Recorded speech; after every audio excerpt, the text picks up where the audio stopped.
औज़ुबिल्लाहिमिनश्शैतानिर्रजीम, बिस्मिल्लाहिर्रहमानिर्रहीम।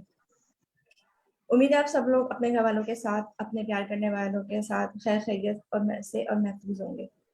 मेरा नाम डॉक्टर सीरा सराफ अकबर है और मैं हाशमानीज़ ग्रुप ऑफ हॉस्पिटल में as a infection control manager and microbiologist working करती हूँ।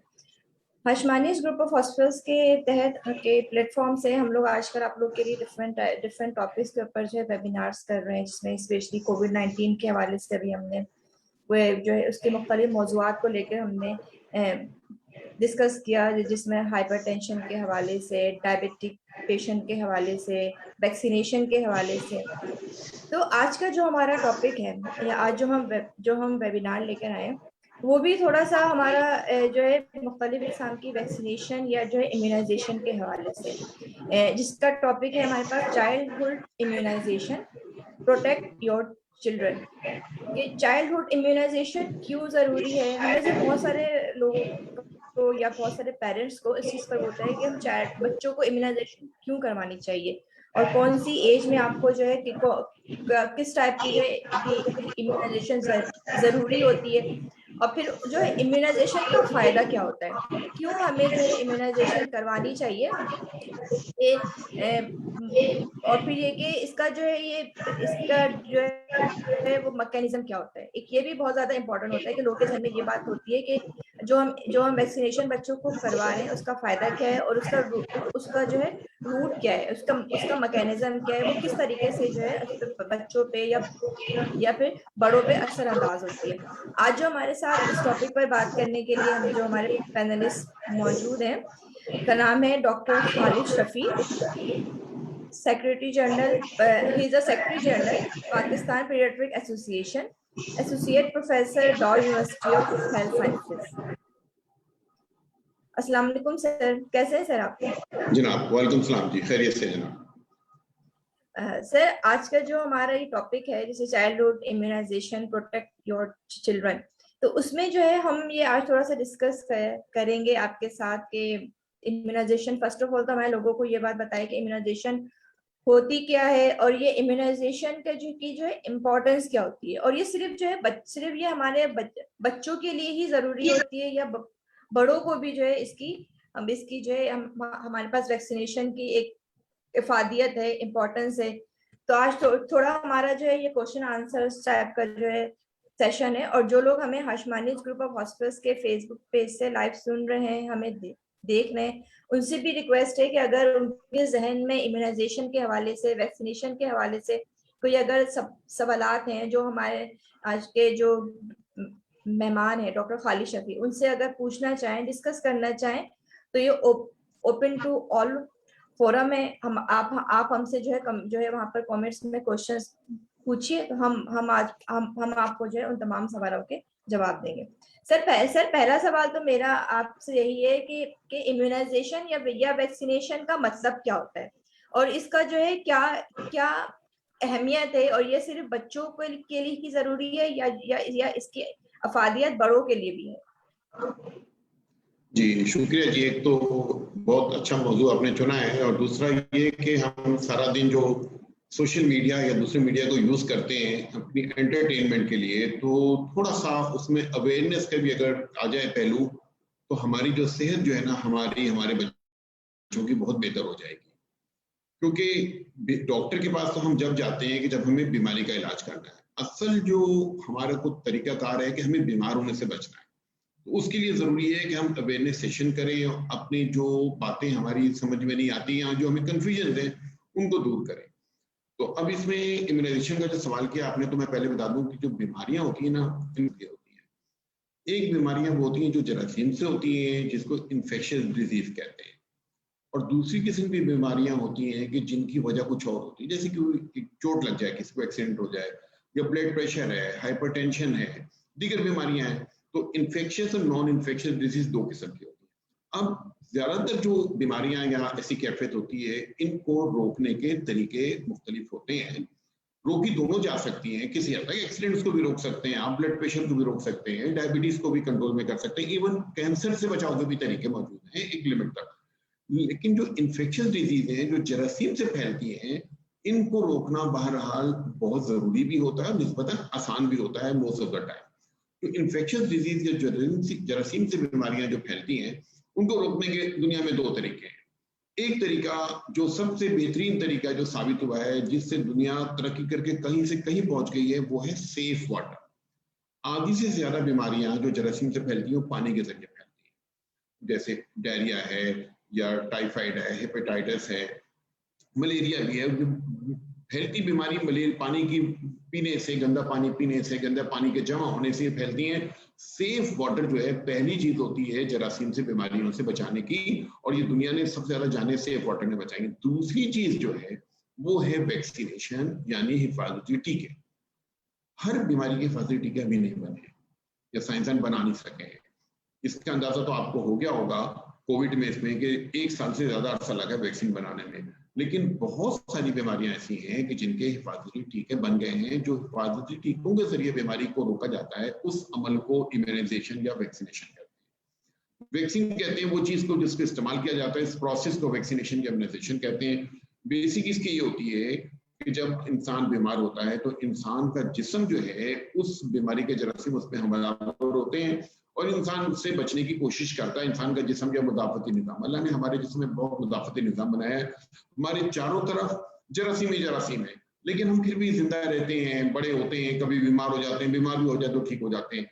लेकिन कुछ बीमारियां ऐसी होती हैं जो बहुत खतरनाक होती हैं, जो हमारा मुदाफती निजाम आमतौर पर उसका मुकाबला नहीं कर सकता, या करता भी तो उसकी बड़ी भारी कीमत अदा करनी पड़ती है। अब कोविड का देख लें, कोविड जो है करोड़ों लोगों को हुआ है, 26 लाख से ज्यादा लोगों का इंतकाल हुआ है कोविड की वजह से। बाकियों ने मुकाबला किया है, लेकिन 26 लाख लोगों का इंतकाल भी मामूली चीज नहीं है कि जान से गए हैं।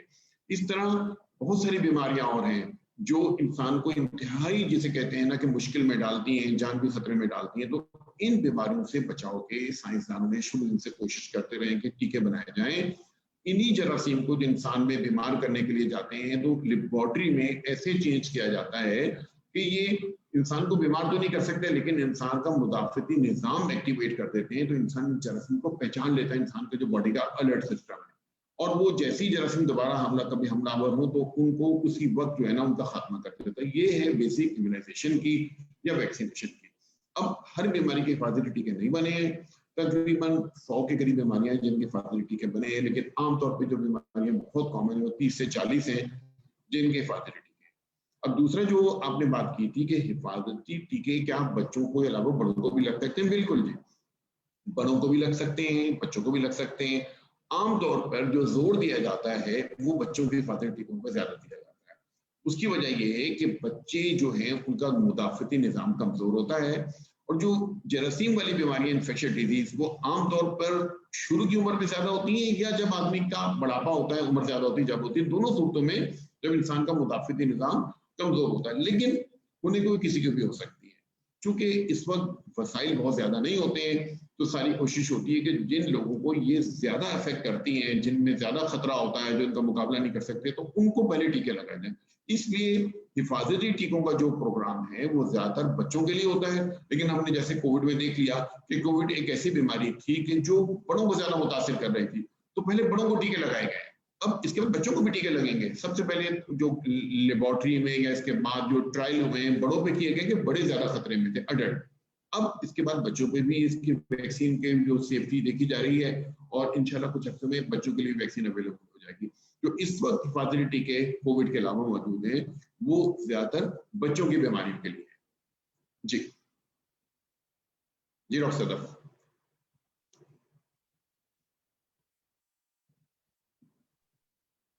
जी बिल्कुल सर, आपने बिल्कुल सही बताया कि इम्यूनाइजेशन जो है हमारे लिए यानी कि बच्चों के साथ साथ बड़ों के लिए भी इम्पोर्टेंट है। अच्छा सर, हमारे पास अभी एक क्वेश्चन ये भी आया है कि अगर हम जैसे ये वैक्सीनेशन जो है मुख्तलिफ हमारे पास जैसे जो ग्रुप्स के लोग होते हैं, जैसे डिफरेंट कोमॉर्बिड डिजीज के लोग होते हैं, या एक ग्रुप हमारे पास फीमेल्स का ऐसा होता है कि जो प्रेग्नेंट फीमेल्स होती हैं, या जो ड्यूरिंग फीड के दौरान जो फीमेल्स होती हैं, तो उनके लिए वैक्सीनेशन के क्या लाहेमल है? कि जैसे अभी हम कोविड-19 के हवाले से भी बात कर रहे हैं कि ब्रेस्ट फीडिंग फीमेल्स हैं या अगर प्रेग्नेंट फीमेल्स हैं, तो उनके लिए जो है वो लोग, उनके जहन में ये चीज़ है, जैसे बहुत सारे सवालात आ रहे होते हैं कि उनके लिए वैक्सीनेशन करवानी चाहिए, उनको नहीं करवानी चाहिए, या जो डिफरेंट कोमोर्बिड डिजीज के लोग हैं उनके लिए वैक्सीनेशन कितनी ज्यादा इम्पोर्टेंट है।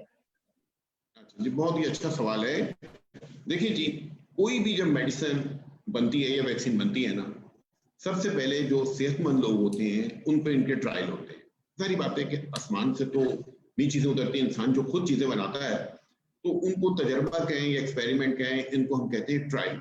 तो सबसे पहले सेहतमंद आदमी पे वो चीजें की जाती हैं। ब्लड प्रेशर की दवाई बनती है तो एक सेहतमंद आदमी को देख के देखा जाता है कि इसका ब्लड प्रेशर पे क्या फर्क पड़ता है। फिर एक ऐसा आदमी जिसका ब्लड प्रेशर ज्यादा होता है उसको देख के देखी जाती है। तो पहले जो ट्रायल होते हैं हेल्दी पर्सन पर, या जो लोग इस एज में होते हैं कि जो उसकी कोई साइड इफेक्ट को बर्दाश्त कर लें। इसके बाद ये पॉपुलेशन में ये चीज आती है, बाकी लोगों को लग रही है।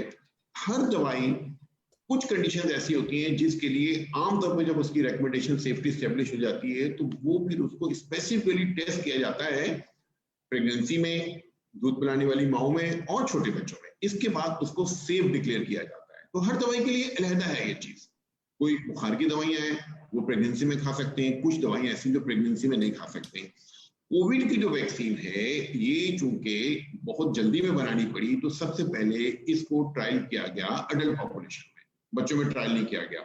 अब जब वैक्सीन बन गई, इस्तेमाल होना शुरू हुई, तो ये प्रेग्नेंट और लैक्टेटिंग मदर यानी जो बच्चे दूध पिला रही है माएं या जो अभी प्रेग्नेंट है उनमें भी ट्रायल किया गया। इस वक्त हर वैक्सीन की अलग रेकमेंडेशन है, कौन सी वैक्सीन कहाँ सेफ है उसके बारे में उसकी अपनी स्पेसिफिकेशन होती है। इस वक्त जो कोविड की वैक्सीन पाकिस्तान में इस्तेमाल हो रही है, इसको WHO ने डिक्लेयर किया है कि प्रेगनेंसी में और लैक्टेशन में यानी जो माएं दूध पिला रही है उनको लगाया जा सकता है। अब हम थोड़ा सा अपने उसकी तरफ आ जाए, जो हमारा आज का जो मेन डिस्कशन का टॉपिक है, इसके बाद हम सवाल के जवाब देंगे, वो है चाइल्डहुड इम्यूनाइजेशन। इस वक्त कोविड की वजह से हम बहुत परेशान हैं। बचाव के लिए हिफाजती टीके और हिफाजती इकदाम ये दोनों का मुश्तरका जब होते हैं जब भी बचाव मुमकिन है। इसी तरह एक जमाने में दुनिया में बुरी तरह बीमारियां फैली हुई थी, बच्चे मरते थे लाखों की तादाद में, अभी भी लाखों मरते हैं। अब तकरीबन हर साल 25 लाख बच्चे ऐसी बीमारियों से मरते हैं जिनको वैक्सीन लगाकर रोका जा सकता है।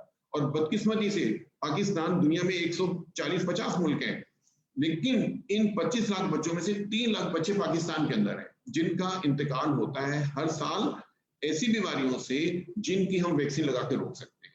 तो ये दुनिया में जब बीमारियां फैली थी तो इनके वैक्सीन के इनके टीके बनाए गए, लेकिन टीके बहुत महंगे थे।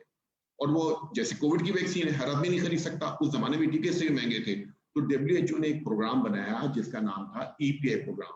इस मकसद इस प्रोग्राम का ये था कि ऐसे लोग जो नहीं भी टीके खरीद सकते उनको भी टीके लगे। पाकिस्तान में प्रोग्राम 1978 से शुरू हुआ है, अब ये प्रोग्राम चल रहा है। 10 बीमारियों के हिफाजती टीके EPI प्रोग्राम के तहत लगाए जाते हैं। इनमें से हर टीके को अगर बाजार में मार्केट से खरीदें, प्राइवेटली लगाएं, तो कई हजार का एक टीका पड़ता है। लेकिन ये सारे टीके जिनकी कॉस्ट 30 और 50 हजार के दरमियान जाती है टोटल, ये हुकूमत पाकिस्तान के तहत हर बच्चा जो पैदा होता है उसके लिए हुकूमत समझे टीका खरीद के रख देती है, उसको ये टीका लगाना होता है। अब हम टीकों के उस प्रोग्राम पर आते हैं वो कैसे लगता है। लेकिन बदकिस्मती से हमारे लोगों के जहनों में कुछ खदशात ऐसे हैं, कुछ लोगों को अवेयरनेस नहीं है, कुछ को हम समझा नहीं सके, कुछ लोग मनफी प्रोपेगेंडे की जद में आ जाते हैं और अपने बच्चों को ये वैक्सीन नहीं लगाते हैं। इसी वजह से पाकिस्तान में भी पोलियो भी मौजूद है, खसरा भी मौजूद है, टीबी भी मौजूद है, काली खांसी दोबारा सर उठा रही है, एक डिप्थीरिया खन्नाक का मर्ज होता है वो भी होता है, इवन टेटनस जैसी बीमारी जो टीके लगा के बड़े आराम से रोकी जा सकती है। बच्चों को भी टेटनस भी हो रहा है। तो ये सारी बीमारियां, टाइफाइड भी हो रहा है, ये सारी बीमारियां अभी हमारे यहाँ मौजूद हैं, लेकिन ये बहुत ज्यादा फैली हुई नहीं है, इसलिए कि हमारी आधी से ज्यादा जो पॉपुलेशन है वो टीके लगा रही है। जो आखिरी डेटा अभी हमारे पास मौजूद है, पाकिस्तान के 66% जो बच्चे हैं जिनको टीके लगने चाहिए उनको टीके लग रहे हैं। बाकी 34% बच्चे यानी 100 में से 34 बच्चे ऐसे हैं कि जिनको हिफाजती टीके मुनासिब जितने लगने चाहिए उतने नहीं लग रहे। हालांकि टीके पैसों के भी नहीं है, सिर्फ जाने की पॉपुलेशन होती है। इंतहाई आला दर्जे की वैक्सीन है जो बच्चों के लिए EPI प्रोग्राम में मौजूद है। जब बच्चा पैदा होता है, पैदा होते ही उसको पैदाइश पे BCG का टीका लगाया जाता है और पोलियो के ड्रॉप्स पिलाए जाते हैं। इसके बाद जब बच्चा 6 हफ्ते का होता है तो बच्चे को एक टीका लगाते हैं जिसको कहते हैं पेंटावेलेंट वैक्सीन। ये पेंटावेलेंट वैक्सीन जो है इसके अंदर 5 वैक्सीन टीके होते हैं जिसके अंदर डिप्थीरिया यानी खन्नाक, पर्टूसिव यानी काली खांसी, टेटनस यानी तशन्नुज, इसके बाद हीमोफिलस इन्फ्लुएंजा एक वायरस होता है जो बच्चों में गर्म तोड़ बुखार करता है, और बैक्टीरिया होता है जो गर्म तोड़ बुखार करता है, और हेपेटाइटिस बी ये वैक्सीन होती है। इसके साथ ही बच्चे को न्यूमोकोकल वैक्सीन लगाई जाती है, न्यूमोनिया का टीका। ये 2 टीके लगते हैं बच्चे को 6 हफ्ते के बच्चे को, उसके साथ पोलियो के ड्रॉप्स पिलाते हैं, और इसके साथ बच्चे को रोटा वायरस यानी डायरिया की जो किस्म बच्चों को सबसे ज्यादा मुतासिर करती है, इसके भी ड्रॉप्स पिलाए जाते हैं। तो ये 6 हफ्ते पे जो टीके लगते हैं, यही अमल 10 हफ्ते के बच्चे को दोहराया जाता है, ये सारे टीके लगाए जाते हैं। 14 हफ्ते का बच्चा यानी 3.5 महीने का जब बच्चा होता है तो उसको न्यूमोकोकल वैक्सीन, पेंटावेलेंट वैक्सीन और एक पोलियो का इंजेक्शन लगाते हैं, पोलियो के ड्रॉप्स पिलाते हैं। जब 9 महीने का बच्चा होता है तो उसको खसरे का टीका लगता है, और उसके साथ टाइफाइड का टीका भी अब लगना शुरू हो गया है। सिंध में 2020 से लग रहा है, 1 जनवरी 2020 से लग रहा है, पंजाब में जब इंट्रोड्यूस हो रहा है, बाकी पाकिस्तान के जो सूबे हैं उनमें भी चंद महीने में लगने लग जाएगा। 15 महीने में मीजल्स के टीके की दूसरी डोज लगाई जाती है। ये हमारा ईपीआई का प्रोग्राम है। ईपीआई प्रोग्राम में जो माएँ प्रेग्नेंट होती हैं, जो चाइल्ड बेयरिंग एज यानी 15 साल से 45 साल की जो एज के मदर है, उनको टेटनस का इंजेक्शन लगाए जाते हैं। ये 5 टीके लगाए जाते हैं, एक जिस दिन पहला दिन हो जब लगेगा, दूसरा 1 महीने के बाद, तीसरा 6 महीने के बाद, चौथा और पांचवा 1-1 साल के वक्त से। ये बेहतरीन किस्म की वैक्सीन मौजूद है। कम से कम 10 बीमारियां ऐसी हैं जिनको हम रोक सकते हैं वैक्सीन लगाने से। अगर किसी बच्चे को टाइफाइड होता है, और जो बहुत होता है हमारे यहाँ, टाइफाइड के ऊपर जो खर्चा आता है वो 50,000 से लेके 2 लाख तक खर्चा आजकल आ रहा है। इस कदर खतरनाक किस्म का टाइफाइड है, लेकिन उसका टीका भी इंतहाई महंगा है, लेकिन गवर्नमेंट ऑफ पाकिस्तान की तक फ्री मौजूद है, इंतहाई आला दर्जे का टीका, जिसको टाइफाइड कॉन्जुगेट वैक्सीन कहते हैं, मौजूद है हमारे ईपीआई प्रोग्राम में। हमें ये लगाना है। खसरे का टीका मौजूद है, बच्चों को खसरा हो रहा है, बीमार होते हैं, नमूनिया होता है, डायरिया होता है, तो हमारे हिफाजती टीकों का बच्चों का एक बहुत मजबूत और अच्छा निजाम है। हमें चाहिए कि हम जो हमारे 34% बच्चे हैं जिनको टीके नहीं लगी, चली जाएगी 100% तक, तो हमारे यहाँ 90 से भी ऊपर चली जाएगी। उस दिन पोलियो भी खत्म हो जाएगा, मीजल्स टीबी भी इंतहाई कम हो जाएगी, टाइफाइड भी कम हो जाएगा। हमारे बच्चे बीमार नहीं होंगे, हमारे बच्चे स्कूल जाएंगे, माँ बाप परेशान नहीं होंगे, उनके पैसे और परेशानी जो होती है ना बच्चे की, देखिए अगर बच्चा बीमार होता है ना, हमारे बच्चा बीमार होता है, हमारा सारा दिन काम में दिल नहीं लगता, बच्चों को सिर्फ बुखार भी हो, ज्यादा बच्चा बीमार होता, जो माँ परेशानी रहता होती है। इस इतनी बड़ी परेशानियों से बचने के लिए हम बच्चे को एक दफा जाके टीका क्यों नहीं लगा देते। टोटल जो है कुल विजिट जो है ना, बच्चे को 6 विजिट करने पड़ते हैं। एक पैदाइश का टाइम टीका लगता है तो 5 दफा दोबारा जाना पड़ता है। तो इंतहाई आसान काम है। करीबी सेहत मरकज है, अच्छे जो प्राइवेट हॉस्पिटल है, यहाँ पर भी ईपीआई के तहत वैक्सीन सेंटर में वही वैक्सीन है, बहुत अलग दर्जे की वैक्सीन है, तमाम प्राइवेट हॉस्पिटल वही वैक्सीन इस्तेमाल करते हैं। और ये वैक्सीन अगर हमारे बच्चों को लग जाएगी 90% से, तो ये समझे हमारे आधे मसाइल हल हो जाएंगे। हमारे बच्चों को होता है क्या है, जो ओपीडी में हॉस्पिटल में मरीजों की लाइन लगी रहती है, आधे बच्चों को निमोनिया होता है, आधे को डायरिया होता है, और वैक्सीन मौजूद है जो खतरनाक किस्म के डायरिया निमोनिया को रोक लेती है। इसके साथ थोड़ी सी जो कहते हैं ना, अच्छी हेल्थ एजुकेशन प्रैक्टिस करें, हाथ धोएं, सफाई सुथराई रखें, पानी साफ बॉइल पानी हो या उसको जनाब फिल्टर किया हुआ पानी हो, साफ पानी बच्चों को पिलाएं, सेहतमंद ग़िज़ा दें, बच्चों को माँ का दूध पिलाएं, ऊपर का दूध ना पिलाएं। सिर्फ सिंपली अगर हम इन चीजों पे अमल करना शुरू कर दें तो हमारे 3 लाख से ज्यादा बच्चे हर साल दुनिया से चले जाते हैं 5 साल से कम उम्र के। हम इन बच्चों को तादाद को इंतहाई मतलब सब बच्चों को बचा सकते हैं। जो 3 लाख से कम होकर हम ये चंद हजार में रह जाएंगे, वो भी कोई ऐसी बीमारी जिनका हम इलाज ना कर सकते हो। तो इस वक्त जरूरत ये है कि हम कोविड की वैक्सीन, जो हर आदमी को वैक्सीन का नाम पता चल गया कि वैक्सीन लगती है, कोई माँ बाप ऐसा नहीं होगा जिसको पता ना हो कि जी टीके होते हैं बचाव के, तो उन तक हम पैगाम पहुंचाएं कि अपने बच्चे को लाजमन हिफाजती टीकों का कोर्स मुकम्मल करें। बिल्कुल बिल्कुल डॉक्टर खालिद, आपने बिल्कुल सही बात कही कि वैक्सीनेशन जो है वो हमारे लिए किस हद तक इम्पोर्टेंट है। और इसमें बहुत बड़ा रोल जो है एक अवेयरनेस का भी होता है कि हमें हमारे जो पेरेंट्स हैं स्पेशली उनको ये अवेयरनेस देनी चाहिए कि भाई ये इम्यूनाइजेशन उनके बच्चों के लिए एक लाइफ सेविंग चीज है, कि अगर वो इम्यूनाइजेशन या वैक्सीनेशन कर रहे हैं तो उनके बच्चे लाइफ टाइम के लिए सिक्योर हो जाते हैं। लेकिन सर एक चीज और भी होती है जो हमारे पेरेंट्स के जहन में होती है कि, या जो हम लोग अभी कोविड-19 के हवाले से भी उस चीज को हम लोग डिस्कस कर रहे होते हैं कि वैक्सीनेशन लगाने के बाद भी अगर हमें वो बीमारी हो रही है तो फिर इस वैक्सीनेशन का फायदा। अभी आप सुने बहुत से लोगों के जहन में, या हम लोग आपस में ये जो है बहुत से लोग इस चीज को डिस्कस कर रहे होते हैं कि जब ये 100% इफेक्टिव नहीं है तो हम अपने बच्चों को इतने सारे जो है वैक्सीनेशन या बूस्टर्स क्यों लगवाएं, जब आगे जाकर उनको ये बीमारी होनी है। तो फिर इन वैक्सीनेशन का फायदा क्या है? तो सर जरा आप इस पर भी जी जी, रोशनी डालिए प्लीज। बहुत बहुत इम्पोर्टेंट बात आपने की है। देखिए, पहली बात है कि कोविड की जो वैक्सीन है ना, ये अभी नई वैक्सीन बनी है। ये तजर्बात से पूरी मुकम्मल तौर पे भी गुजरी नहीं है, बहुत जल्दी थी। 26 लाख लोगों का इंतकाल हो गया था, रोजाना 6,000 से 10,000 लोग मर रहे हैं, अभी भी कोविड से मर रहे हैं। बहुत जल्दी थी वैक्सीन लाने की, क्योंकि इंसानियत खतरे में पड़ी हुई थी, दुनिया खतरे में पड़ी थी, कारोबार बंद था। वो वैक्सीन को लाया गया है। अब इस वैक्सीन से कितनी बेहतरी आएगी थोड़ा वक्त बताएगा। लेकिन पोलियो की वैक्सीन है, टीबी की वैक्सीन है, मीजल्स की वैक्सीन है, ये पिछले 30-40 साल से इस्तेमाल हो रही है। ये प्रूवन वैक्सीन है, ये करोड़ों अरबों लोगों को, बच्चों को लग चुकी हैं। दुनिया ने इन वैक्सीन से खात्मा कर लिया अपने मुल्क से पोलियो का। सारी दुनिया से पोलियो खत्म हो गया पोलियो की वैक्सीन से। मीजल्स जो है ये इंतहाई कम शरह पे दुनिया में, टाइफाइड नाम की बीमारी अमेरिका में होती ही नहीं है। तो ये वैक्सीन जो ईपीए प्रोग्राम में वैक्सीन हैं, ये सालों से, डिकेड से इस्तेमाल हो रही है। और इनसे अगर वैक्सीन लगती है तो इसके बाद बीमार होने के चांसेस 99% कम हो जाते हैं। देखें, एक बात तो ये समझ लें कि दुनिया में जो मुकम्मल चीज है वो खुदा की जात है। इंसान का इल्म 100% कभी भी मुकम्मल नहीं हो सकता, ये बात तो क्लियर होनी चाहिए। इंसान इंसान होता है, खुदा खुदा होता है। सिर्फ मुकम्मल परफेक्ट अल्लाह ताला की जात है। हम अल्लाह की बनाई मखलूक है, अल्लाह के दिए हुए इल्म से हम चीजें बनाते हैं, इस्तेमाल करते हैं, ये बात होनी चाहिए। वैक्सीन जो है, ये वैक्सीन बीमारी की शरह को कम कर देती है, दोबारा बीमार होने का चांस 99% से भी कम होता है। खुदा ना खास्ता अगर जरासीम बड़ी तादाद में हमला हो, जो करोड़ों में एक आध केस में होता है, तो अगर बीमारी होती है उसकी नौयत बहुत मामूली होती है।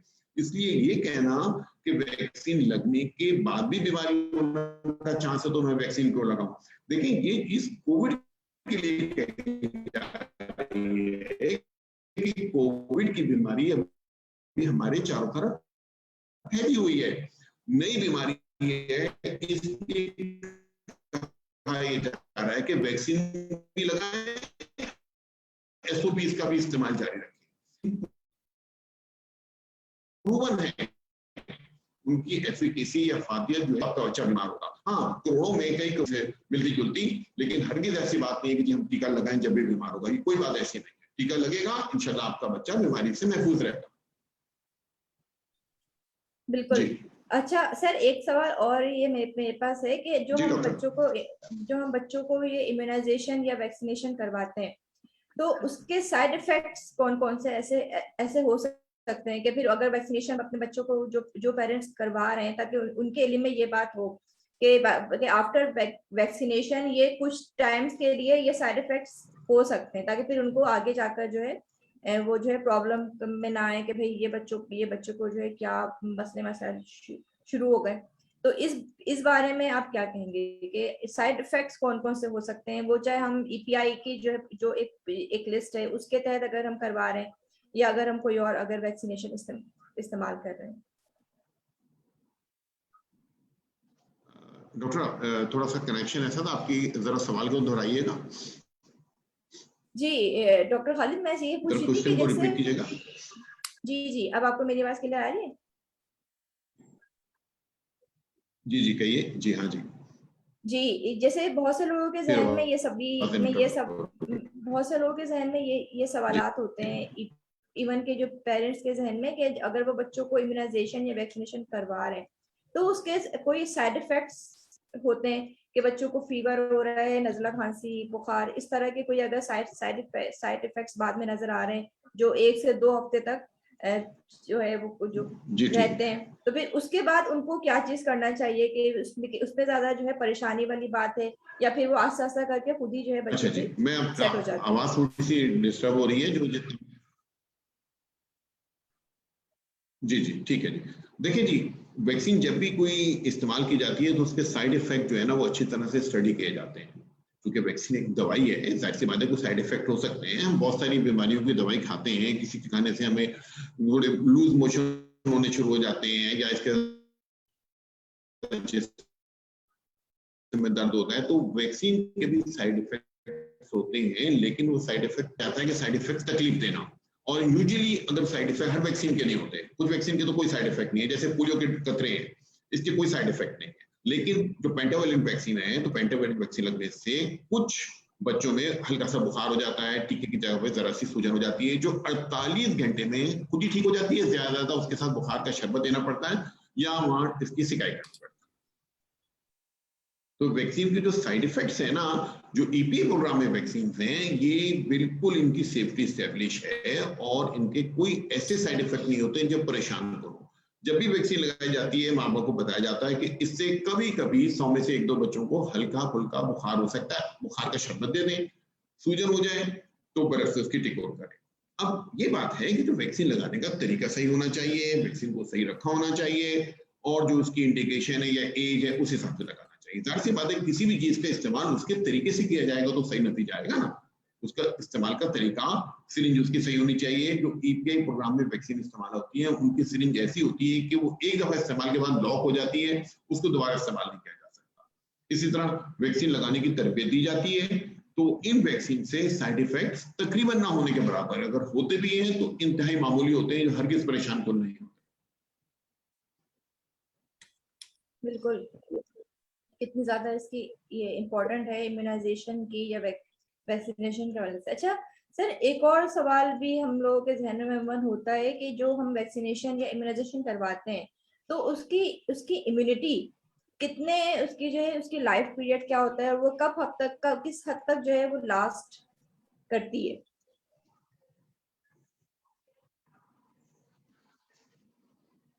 जी देखिए जी, हर वैक्सीन की एफिकेसी उसकी अपनी अलग होती है, वो कितना अर्सा वो करती है।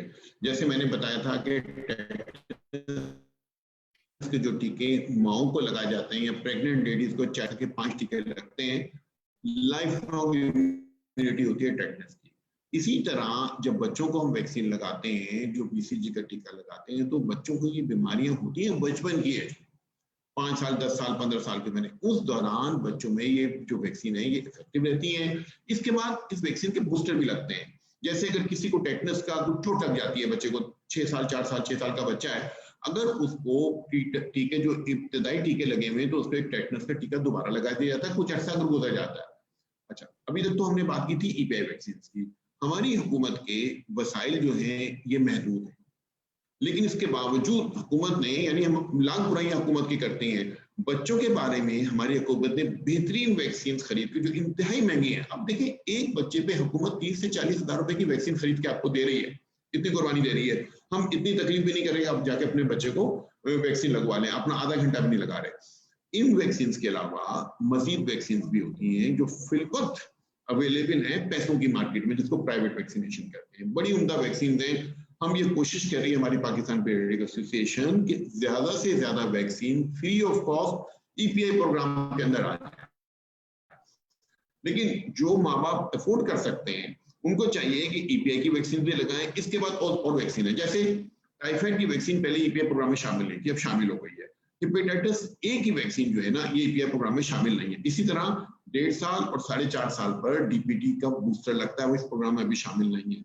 एक वैक्सीन आती है MMR vaccine, measles mumps rubella की, वो वैक्सीन अभी शामिल नहीं है। हमारी कोशिशें हैं कि ये जो वैक्सीन हैं ये भी शामिल हो, लेकिन बहरहाल इस वक्त लगेगा, और उस वक्त तक जो लोग अफोर्ड कर सकते हैं उनको चाहिए कि जो वैक्सीन की मौजूद अफोर्ड कर सकते हैं वो भी लगाएं।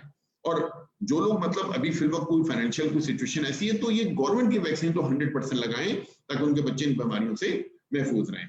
इनकी इम्यूनिटी जिस दौरान इन डिजीज के होने का ज्यादा चांस है, उस दौरान इन तमाम जो वैक्सीन लगती है, इनकी जो इम्यूनिटी या अफादियत है वो बरकरार रहती है।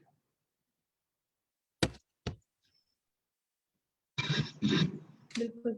अच्छा सर, एक सवाल और है कि जैसे एक स्कूल है, स्कूल में अगर तमाम बच्चों को वैक्सीनेशन हुई है, अगर उसमें से 1-2 बच्चों की वैक्सीनेशन नहीं हुई है, तो ये सवाल भी लोगों के जहन में आता है कि भाई तमाम बच्चों की वैक्सीनेशन तो हुई हुई, अगर 1-2 बच्चे वैक्सीनेटेड नहीं होंगे तो उससे क्या फर्क पड़ सकता है कि वो एक पूरी वो पॉपुलेशन को, वो जो 2-3 बच्चे वैक्सीनेटेड नहीं है वो मुतासिर कर सकते हैं? देखिए जी, जब एक पर्सन खुद वैक्सीनेटेड होता है ना, वो अपने आप को भी बीमारी से बचाता है, बीमारी को आगे ट्रांसफर भी नहीं करता है। जो आदमी वैक्सीनेटेड नहीं होता है वो खुद भी बीमारी का शिकार हो सकता है, बीमारी को आगे फैला भी सकता है। एक चीज होती है हर्ड इम्यूनिटी। हर्ड इम्यूनिटी का मतलब ये है कि किसी अगर एक पॉपुलेशन है उसके कुछ परसेंटेज होती है, हर बीमारी का अलग है, अगर 90% लोगों में ये वैक्सीन लगी है तो चांस ये है कि उस कम्युनिटी में ये बीमारी ज्यादा नहीं फैलेगी। दुनिया में कुछ लोग ऐसे होते हैं जिनको वैक्सीन नहीं लग सकती, कुछ कंडीशंस ऐसी होती है, लगाना नहीं चाहते, लेकिन रह जाते हैं, उन तक भी बीमारी पहुंचती नहीं।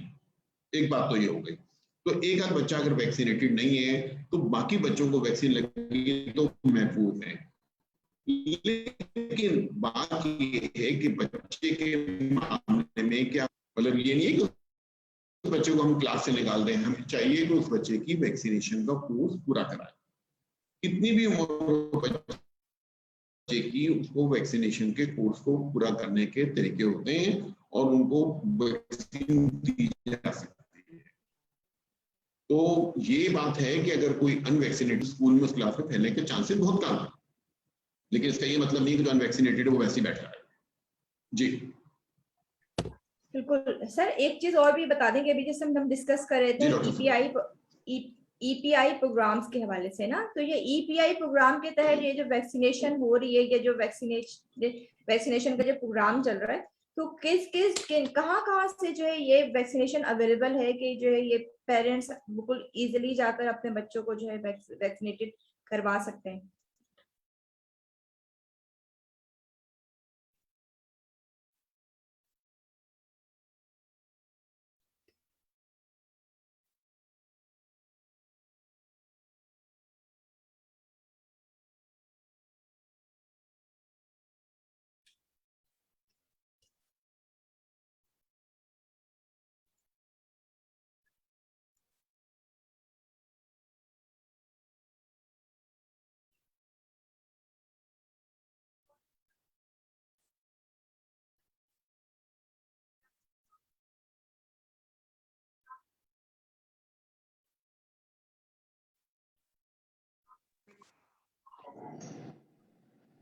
जी हाँ जी, सॉरी कनेक्शन डिस्टर्ब हो गया था। जी जी हाँ जी, सवाल रिपीट कीजिएगा।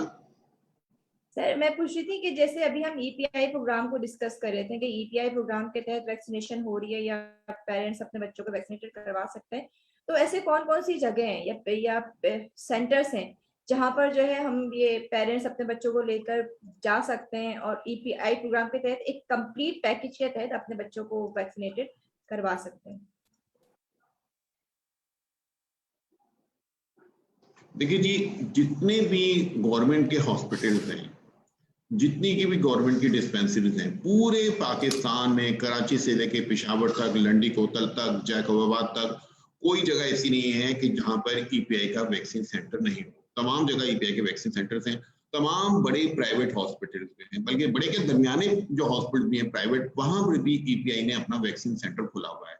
गांव देहात या ऐसे इलाके जो जरा दूर है हॉस्पिटल से या डिस्पेंसरी से, वहां पर एक आउटरीच टीमें होती है, मोबाइल टीमें होती है वैक्सीनेटर्स की, वो बाकायदा उस इलाके में जाती हैं और बच्चों को वैक्सीनेट करती हैं। तो ईपीआई का जो नेटवर्क है पूरे पाकिस्तान में मौजूद है, बड़ा इजीली अवेलेबल है। हर हॉस्पिटल के अंदर, छोटा या बड़ा गवर्नमेंट का हॉस्पिटल होगा, उसके अंदर ईपीआई का सेंटर लाजमन होगा और ईपीआई की वैक्सीनेशन उसके अंदर हो रही होगी। कराची के जो बड़े बड़े हॉस्पिटल हैं, अब मैं नाम नहीं सबका लेना चाह रहा, यहाँ पे तमाम हॉस्पिटल्स में ये ईपीआई की वैक्सीन मौजूद है और ये फ्री ऑफ कॉस्ट लगाई जाती है। बस प्राइवेट हॉस्पिटल ये करते हैं कि थोड़ा बहुत सर्विस चार्ज ले लेते हैं, 100 रुपए 200 रुपए, वो उठने बैठने के होते हैं कि जी पंखा लगा, ये लगा, इन चीजों के। लेकिन वैक्सीन की कीमत ना कोई ले सकता ना लेना अलाउ है, ये फ्री ऑफ कॉस्ट है। कितने भी हजार की वैक्सीन है, जो मैंने बताया 30 से की वैक्सीन की कॉस्ट पड़ती है इस पैकेज की। क्योंकि जब वैक्सीन लगती है तो उसके ऊपर एक स्टिकर लगाते हैं बच्चे के कार्ड पे, जिसको मोबाइल उसको कोड को जो है ना, कोड होता है, उसको अपने उसमें सेव कर लेता है जो वैक्सीनेटर है, एक सिस्टम में चला जाता है और वैक्सीन जब लगने की डेट आती है बच्चे को तो एसएमएस का मैसेज आता है उस ऊपर। तो एसएमएस का जो मैसेज है वो आता है, अलर्ट होता है कि आपके बच्चे की कल वैक्सीन डेट है। और जो वैक्सीन लगाने अगर नहीं जाते हैं 2 दिन के बाद आता है कि आपने डेट मिस की है। तो हुकूमत अपने तौर पर पूरी कोशिश कर रही है के ईपीआई प्रोग्राम पूरी कोशिश कर रहा है कि माँ बाप जो है टीका लगाना ना भूलें, उनको ज्यादा सहूलत मिले।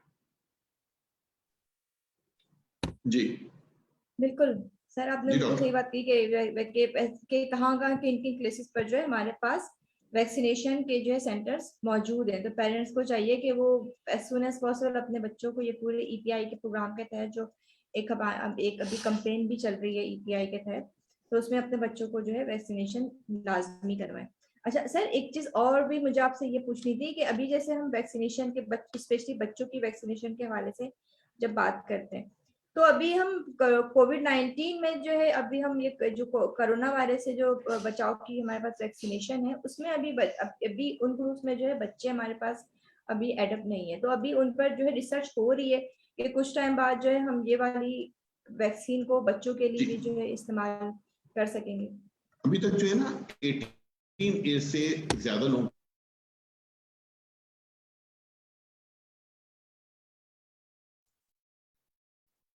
जी सर लास्ट में मुझे आपसे एक चीज और भी ये डिस्कस करनी है कि बहुत से हमारे लोगों को अभी डिफरेंट वैक्सीनेशन के बारे में हमारी मुख्तलिफ राय होती है। बहुत से लोग इस चीज को अवॉइड करते हैं, वो चाहे कोविड-19 की वैक्सीनेशन हो चाहे पोलियो की वैक्सीनेशन हो, इतना उसको इनकरेज नहीं कर रहे होते हैं। तो लोगों को इसके बारे में अवेयरनेस देने के लिए या लोगों को इसके बारे में जो मुख्तलिफ इबाहम है उनको दूर करने के लिए हमें क्या लाहेमल अपनाने चाहिए? अच्छा जी, आपका जो पहला सवाल था ना कोविड-19 वैक्सीन का, वो शायद मैं कनेक्शन की बात की जवाब नहीं दे सका। पहली बात ये, कोविड की जो बीमारी है वो हर उम्र के लोगों को अफेक्ट कर रही है, लेकिन बड़ी उम्र के लोगों में ज्यादा तकलीफ पैदा कर रही है। बच्चों में इसका रेशियो कम है, इसलिए इब्तिदाई तवज्जो दी गई थी कि 18 साल से ज्यादा लोगों की वैक्सीन कराई जाए। अब कुछ वैक्सीन जो है वो WHO ने अप्रूव कर दिए हैं, जो 12 साल से 18 साल के बच्चों को भी लग सकती हैं और कुछ मुल्कों में लगनी भी शुरू हो रही है। इंशाल्लाह कुछ महीनों में जब इनकी सेफ्टी स्टैब्लिश हो जाएगी, वैक्सीन मौजूद होंगी, तो छोटे बच्चों को भी वैक्सीन लगेगी। जैसे जैसे ये रिकमेंडेशन, बच्चों के बारे में ये बहुत मोहतात किया रखा जाता है इस उसमें कि बच्चों के लिए नाजुक होते हैं। बच्चों में वैक्सीन जब भी रेकमेंड की जाती है, अप्रूव की जाती है, तो तमाम चीजें देखी जाती है। तो अभी इस वक्त बच्चों की सेफ्टी स्टैब्लिश हो रही है, तो जब वैक्सीन आएगी मुकम्मल सेफ्टी के साथ आएगी कि ये बच्चों में महफूज है और इंशाल्लाह जल्द आ जाएगी। अच्छा, दूसरी बात ये थी कि कुछ लोग जो हैं वो वैक्सीन लगाने में हिचकिचाहट का शिकार होते हैं। कुछ लोग शैतानी ज़हन के मालिक होते हैं, वो हर चीज की मुखालफत करते हैं, तो वो लोगों को, हमारी जो ज़हन है उनको गुमराह करने की कोशिश करते हैं। और कुछ लोग गलत जोड़ते हैं, जैसे अगर किसी बच्चे को वैक्सीन लगी है, उसको बुखार चढ़ गया है, तो बुखार तो जैसे बच्चों को किसी मलेरिया से चढ़ा, टाइफाइड से चला है, तो वो वैक्सीन से जोड़ देते हैं। तो इस तरह की गलत फहमियों का नतीजा ये होता है कि बच्चा जो मूजी मर्ज है उनकी से महफूज रह जाए, उनकी जो हिफाजत के लिए वैक्सीन लगती है उससे वो नहीं लग पाती है और बच्चा किसी मरहले पे जिंदगी के उस मर्ज का शिकार हो सकता है। तो इससे लोगों को राग़िब करने का तरीका तो देखिए, हेल्थ एजुकेशन इसी का नाम है कि लोगों को ये बताया जाए कि अपने बच्चों को, खुद को कैसे सेहतमंद रखना है। बीमार होकर इलाज कराने से बेहतर है कि आदमी बीमारी से बचे। जितने पैसे हमने बीमारी पे खर्च करने हैं, जितनी परेशानी उठानी है, उसका 1/4 हिस्सा अगर हम खर्च करेंगे उससे बचने पे, एक तो हमारे पास वक्त बचेगा जिंदगी को एंजॉय करने का। हमारे बच्चे की सेहत ही तो हमारी चीज है। अगर बच्चा खेल रहा है, स्कूल गया हुआ है, माँ बाप को दिल को सुकून इसी से मिलता है। माँ बाप के दिल को सुकून इससे नहीं मिलता है कि बच्चे को ड्रिप लगी हुई है, इंजेक्शन लग रहे हैं, ऑक्सीजन लगी हुई है। तो ये हमारे माँ बाप के ज़हन में ये बात होनी चाहिए कि अगर हम चाहते हैं कि उनका बच्चा मजबूत हो, सेहतमंद हो, पढ़े लिखे, दुनिया में तरक्की करे, उसकी बुनियाद उन्होंने उसकी पैदाइश के बाद रखनी है। बुनियाद रखनी है बच्चे को माँ का दूध पिला के, बुनियाद रखनी है प्रेगनेंसी में माँ की सेहत अच्छी करके, ताकि बच्चा सेहतमंद हो, हिफाजती टीके लगा के। ये बहुत जरूरी है। हमें मुस्तकिल ये चीज ऐसी है, लोगों को समझाने की जरूरत है। जो हम हेल्थ केयर प्रोवाइडर हैं, हमें चाहिए कि हम कोई मौका जाया ना करें जहां हम लोगों को इसकी तरकीब दें कि वो टीके लगाएं। इसके अलावा हमारे यहाँ पे पढ़े लिखे लोग माशाल्लाह कम्युनिटी में हैं, डॉक्टर्स के अलावा इंजीनियर हैं, वकील हैं, बैंक मैनेजर हैं, बहुत सारे लोग हैं, काउंसलर हैं, सोशल वर्कर हैं। तमाम लोगों की जिम्मेदारी है कि हम अपनी कौम को सेहतमंद रखने के जो तरीके, जिनमें से सबसे जो आगे प्रायोरिटी है वैक्सीनेशन की, और तरीके भी हैं, कि सेहतमंद रहने के गज़ा हम कैसी खाएं, चले फिरे कैसे लोग।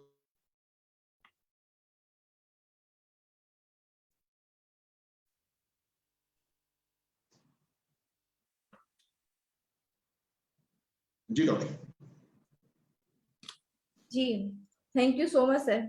आपका बहुत बहुत शुक्रिया कि आज हमारे पास ये इम्यूनाइजेशन के हवाले से, वैक्सीनेशन के हवाले से आज हमने उन तमाम सवालों के जवाबात आपसे हासिल करने की कोशिश की है कि जो हमारे जहन में होते हैं, और जो स्पेशली कोविड-19 के सिनेरियो में आजकल लोगों के जहन में वैक्सीनेशन जो है एक तरह का एक मिस्ट्री बनी हुई है कि वैक्सीनेशन इस्तेमाल करनी है, नहीं करनी है, किन एज के लोगों को, किस ग्रुप के लोगों के लिए ये जो है इम्पोर्टेंट है।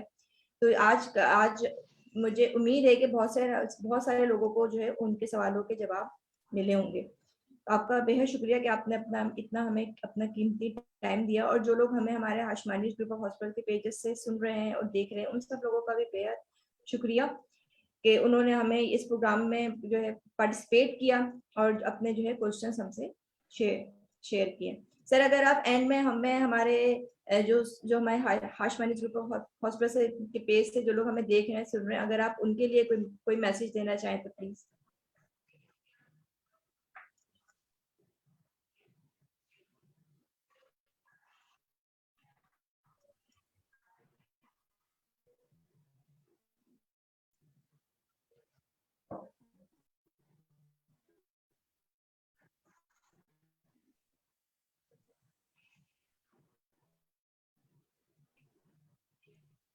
सर, आपको मेरी आवाज आ रही है? आयुष्मानी ग्रुप का इतना अच्छा प्रोग्राम अरेंज किया, माँ बाप के लिए मेरा मैसेज यही है कि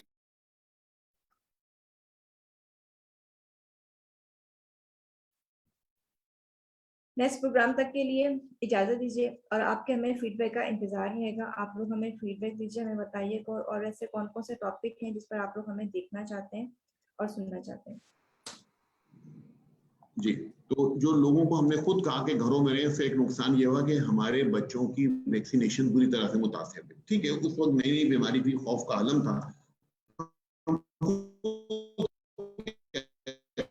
देखिए घर में रहिए, महफूज रहिए, लेकिन उस दौरान बच्चों को वैक्सीन नहीं लगी। अब चूंकि मामूलाती जिंदगी बहाल हो रहे हैं माशाल्लाह अल्लाह की मेहरबानी से, तो अब ये बीमारियां जो थी ये सामने आना शुरू हो रही हैं। तो अब ये वक्त है कि हम देखें कि हमारे बच्चों की जो वैक्सीन में हमारे से कोताही तो नहीं कि हमारे महरूम है, जो लगवा रहे थे वो भी महरूम रह गए, क्योंकि हमने खुद कहा था कि घरों से ना निकले। अब घरों से निकले हिफाजती इकदाम के साथ, और अपने बच्चे को हिफाजती टीकों का कोर्स मुकम्मल करवाएं।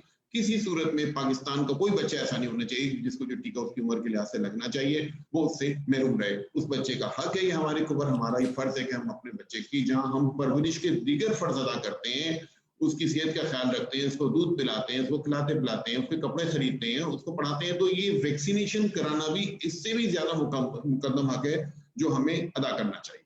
शुक्रिया जी। Thank you so much sir, again thank you कि आज आपने हमें इतना जो है एक जो है वैक्सीनेशन के हवाले से एक मुफीद प्रोग्राम आपने हमारे साथ जो है शेयर किया।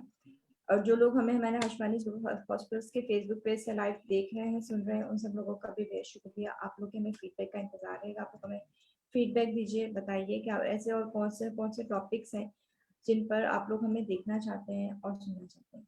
नेक्स्ट प्रोग्राम तक के लिए इजाजत दीजिए। थैंक यू एंड अल्लाह हाफिज़। Thank you.